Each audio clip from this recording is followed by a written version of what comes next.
how do you choose your team? Based on what? Well, I suppose honestly that it tends to be gut feel more than anything else. So when I interview somebody, my interview question is always the same. I said, tell me the story of your life and the decisions that you made along the way and why you made them.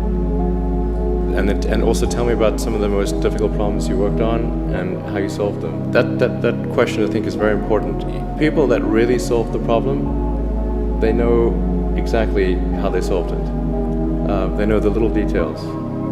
And the people that pretended to solve the problem, they can maybe go one level and then they get stuck.